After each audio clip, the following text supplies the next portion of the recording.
Hello दोस्तों, कैसे आप सब। उम्मीद करता हूँ सब अच्छे होंगे, खैरियत से होंगे। तो आज के इस वीडियो में सऊदी अरब की कई जरूरी और बड़ी खबरें आप लोगों के साथ शेयर करने वाला हूँ। तो वीडियो को शुरू से लास्ट तक देखें ताकि आपको पूरी जानकारी मिल सके। उससे पहले छोटी सी रिक्वेस्ट है, अगर आप मेरे चैनल पर नए हैं तो चैनल को सब्सक्राइब और लाइक करके बने हुए का सपोर्ट करें। तो सबसे पहली खबर, सऊदी अरब के अंदर या कोई भी कंपनी या कोई भी कफील अगर वर्कर काम पर नहीं आता है बिना रीजन के, और इसके चलते कंपनी जो उसका कॉन्ट्रैक्ट यानी वर्क परमिट है टर्मिनेट कर देती है, यानी उसका कॉन्ट्रैक्ट कैंसिल कर देती है और उस बंदे को काम से निकाल देती है और उसको हुर्फ कर देती है यानी फ्रॉम वर्क कर देती है। तो इसी स्थिति वर्कर के क्या अधिकार हैं, तो यहाँ पर बताया जाता है।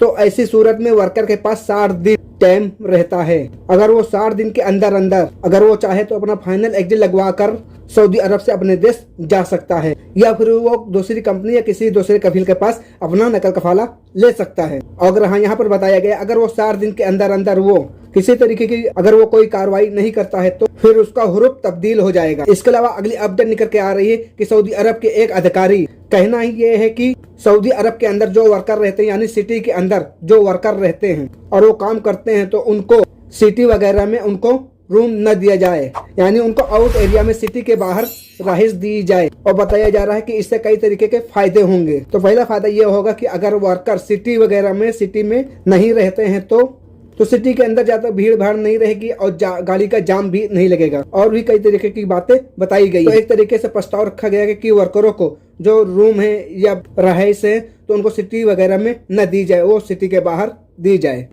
इसके अलावा अगली अपडेट ये है कि ताइब बलदिया की टीम ने रिहायशी इलाके में एक इलीगल मिठाई फैक्ट्री को सील कर दिया गया है और जो वहां पर काम करने वाले गैर मुल्की वर्कर थे और उनको हिरासत में ले लिया गया है।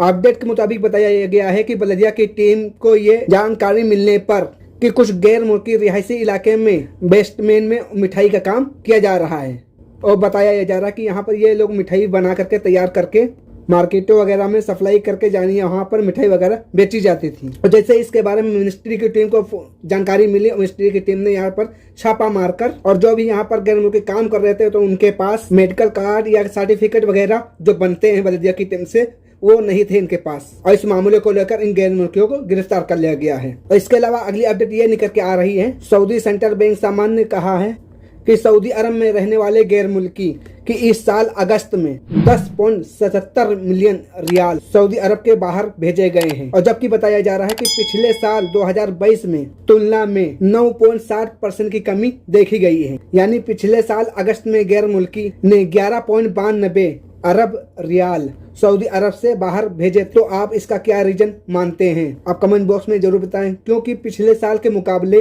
गैर मुल्की इस साल काफी कम पैसे भेज रहे हैं। और अगली अपडेट में बताने वाला हूँ कीवा कॉन्ट्रैक्ट को लेकर के, क्योंकि बहुत से भाई लोगों का सवाल रहता है कि मेरा कॉन्ट्रैक्ट 1 साल का और कामा बाकी है 2 महीने का, तो क्या मेरा नकल कफाला हो सकता है। क्योंकि बहुत से भाई लोगों का कॉन्ट्रैक्ट कीवा पे दिखाता है 11 महीने बाकी है और कामा 2 महीने बाकी होता है खत्म होने में।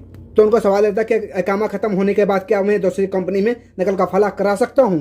तो जवाब है कि हाँ, बिल्कुल आप ले सकते हो इकामा एक्सपायर होने के बाद, इसमें आपको कोई दिक्कत नहीं होगी। और बहुत से भाई लोगों के ये सवाल रहता है कि मेरा वर्क परमिट एक्सपायर और इकामा वैलिड है, क्या मैं नकल कफाला ले सकता हूँ। कोई भी एक चीज वैलिड होना चाहिए, अगर एक चीज वैलिड है एक चीज एक्सपायर है तो आप इस बिना पे नकल कफाला ले सकते हैं, इसमें कोई दिक्कत की बात नहीं है। तो दोस्तों ये थी सऊदी अरब की कुछ जरूरी और बड़ी खबरें जो आप लोगों के साथ शेयर की है। तो चलिए फिर मिलते हैं किसी नेक्स्ट वीडियो में नेक्स्ट अपडेट के साथ, तब तक के लिए अल्लाह हाफिज, दुआओं में याद रखना।